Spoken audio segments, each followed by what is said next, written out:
Hello everyone, আজকে একটা bridal ওয়ার্কে বেরিয়ে পড়েছি আমি, রিমা আর বাবা। তো আজকে আমাদের লোকেশনটা ছিল পড়িহাটি থেকে 2 কিলোমিটার ভিতরে। তো আমরা যাচ্ছি জঙ্গল পেরিয়ে। তো ফাইনালি আমরা পৌঁছে গেছি লোকেশনে। আর এখন বাজে প্রায় 5টা। তো চলো আমাদের তাড়াতাড়ি কাজ আরম্ভ করতে হবে। এই দেখো, আমরা সাজিয়েছিলাম ব্রাইডাল এর আগের দিন, তো আজকে রিসেপশনের জন্য বুক করা হয়েছে আমাদের। তো makeup already, base makeup complete, এখন কলকা করা হচ্ছে, এরপর হেয়ার স্টাইল, তাহলে কমপ্লিট। তো এই যে এখন লিপস্টিক ড্র করা হচ্ছে।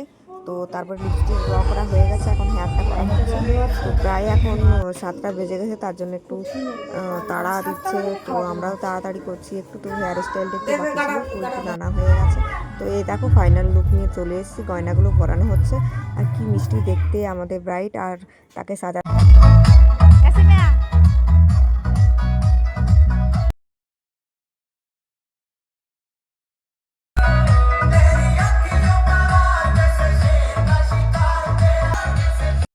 তো এ দেখো আজকে আমাদের ফাইনাল লুক নিয়ে চলে এসেছি রিসেপশন ব্রাইড। কি সুন্দর লাগছে দুজনকে, দারুণ লাগছে। তো চলো এখন আমরা এই পাশে ভিডিও বানাচ্ছিলাম, এত সুন্দর লাইটিং দিয়েছে, ভিডিও না করলে হয়। তারপরে আমরা এখানে স্টার্টারের কাছে চলে এসেছি, এখানে কফি আর ফুচকা স্টার্টারে ছিল। তো আমরা এখন লাইন দিয়েছি কারণ অনেক ভিড় ছিল। তো চলো ফুচকা খেয়ে নিয়েছি আমরা, দারুণ বানিয়েছিল ফুচকা। তো বাবা ওই পাশে বসেছে আর আমরা দুজন এই পাশে। তো চলো মেনুতে কি কি আছে এত কিছু তো দেখা